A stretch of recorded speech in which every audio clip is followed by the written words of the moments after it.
Les amis, chers auditeurs fidèles de la première heure, bien le bonjour.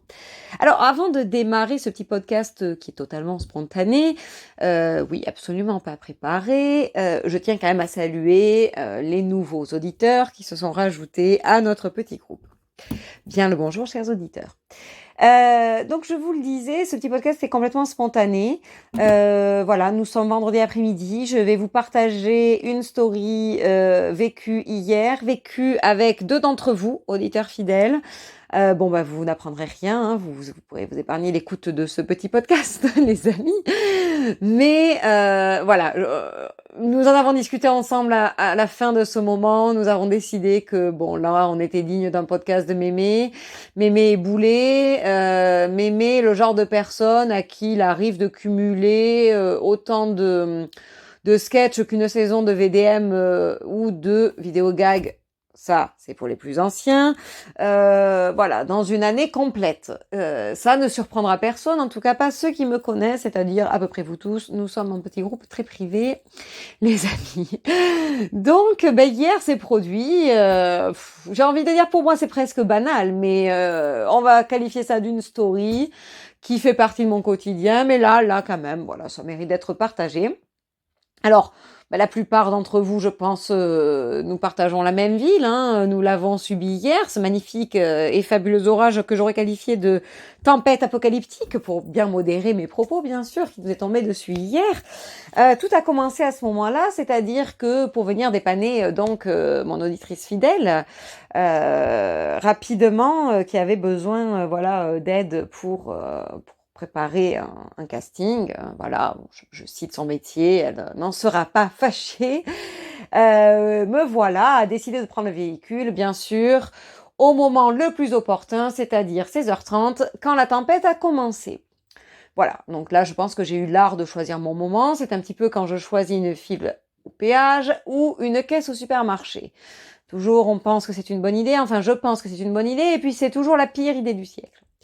Donc je vous laisse imaginer ce grand moment que j'ai vécu, parce que vous avez dû tous voir passer l'orage. J'étais à ce moment-là sur la route, c'était fabuleux, je me suis régalée. D'ailleurs, si certains d'entre vous ont des notions de garagiste, elles m'intéressent parce que j'aimerais comprendre à quel moment je peux recevoir de l'eau sur mes jambes dans mon véhicule fermé intégralement. Voilà, bon, c'est pour vous dire à quel point j'en étais. Donc après ce petit moment de terreur et très agréable sur la route, j'arrive quand même à bon port, pas tellement trempé quand même. Voilà, on s'est à peu près bien organisé, donc voilà. C'était assez intense, bon.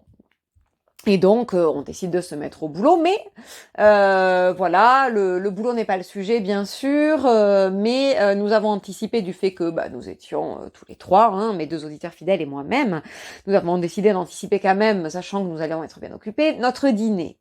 Attention, la story va porter là-dessus. Je pense que la plupart d'entre vous connaissent, utilisent peut-être même régulièrement notre cher ami Uber Eats. Et j'ai envie de dire que Uber Eats est en train de vivre un petit peu le même problème que son grand frère Uber, c'est-à-dire que tout part à volo. Voilà, les années passent et tout part à volo, le service est loin et voire même tellement loin de ce qu'il était que ça devient une catastrophe.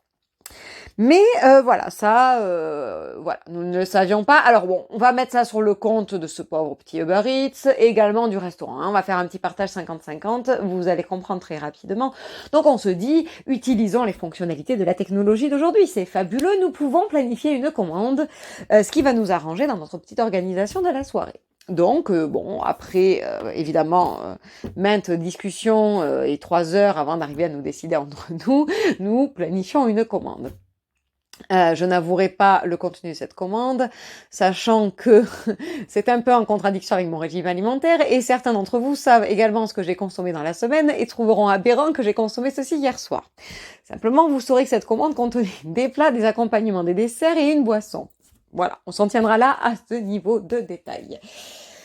Chers amis, donc nous avons lancé cette commande. Et puis la commande arrive, et nous recevons le sachet, je dis bien le, parce qu'à 3, pour une commande d'un montant assez élevé, et avec tout ce dont je viens de vous citer, ça nous a paru un peu léger, mais le ticket avait l'air complet. Donc le livreur s'en va très vite, et nous rentrons très vite, parce que le climat n'était pas toujours quand même des plus propices.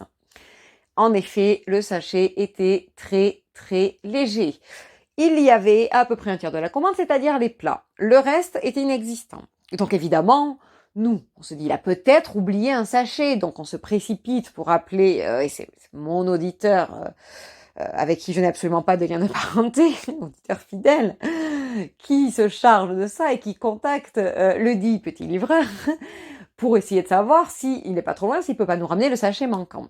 Alors c'est assez rigolo parce que la sympathie du livreur n'était pas tellement là et que la première chose qu'il nous a dit, c'est qu'il n'avait pas volé le sachet. Nous l'avions accusé de rien. Donc là, on a commencé à trouver ça un petit peu douteux. Et puis, après une conversation un peu tendue, nous avons décidé de contacter le restaurant. Bien sûr, l'erreur peut également venir du restaurant, de la plateforme. Voilà, on n'avait pas du tout d'aigreur à ce moment-là. Sachant pour la parenthèse quand même que nous étions en train de travailler avec l'auditrice fidèle qui était quand même elle aussi un peu contrariée pour un autre point dans ce boulot. L'auditeur fidèle aussi un petit peu stressé pour des raisons, on va dire, professionnelles. Donc on avait quand même besoin de ce petit moment de détente agréable. Et on le sait, c'est typiquement français. La bouffe, ça nous détend. Bon, voilà. On en est là. Donc on appelle le restaurant qui nous dit que elle a pas l'air de trouver la commande, enfin, on nous dit que a priori tout est parti. Enfin bon, ils sont un peu embrouillés aussi. Ils sont très gênés, ils nous conseillent de nous faire rembourser et nous proposent de repasser une commande. Nous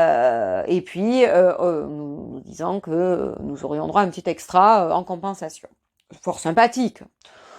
Donc c'est ce que nous faisons, et puis nous attelons à manger notre plat en attendant bien sûr que le reste arrive. Bon, petit décalage dans le repas, puisqu'il manquait quand même des accompagnements, mais bon, c'est pas grave. On essaie un petit peu de se détendre. Arrive le deuxième livreur. Je vous le donne en mille. Il manquait encore une partie de la commande. Alors là, comment dire? Nous avons ouvert le sachet. Alors déjà, c'était un petit peu l'équivalent de... je ne sais pas. Je parlais de tempête apocalyptique. On avait l'impression qu'en fait le sachet était arrivé par les courants d'eau dans un caniveau. Les desserts étaient ouverts et renversés et il manquait une partie de la commande. Donc là, comment dire, sachant qu'évidemment ce n'était pas le même livreur, la colère, pour rester poli, nous est un petit peu montée. La moutarde nous est montée au nez. Et donc là, c'est ma chère auditrice fidèle qui a décidé de prendre en main l'appel suivant, renouvelé au restaurant. Ça ne s'est pas très bien passé du tout, jusqu'à ce que elle puisse obtenir une conversation avec le responsable qui a finalement décidé d'offrir 2 menus complets par dépit total, sans explication de ce qui s'était produit. Voilà. Comment vous dire que dans ce cumul de situations boulées de la soirée, nous étions très détendus. En plus de ça, ces petits desserts qui sont d'habitude absolument délicieux et qui étaient censés, nous réconforter. Voilà, on se rattrape toujours sur la bouffe. Était rempli d'eau, chaud. Le plat, lui, était arrivé froid. Donc voilà, comment vous dire que nous étions les plus ravis. C'était encore un grand moment. Voilà. Les amis, ceci était la story du jour. Je pense que cette story est beaucoup trop longue.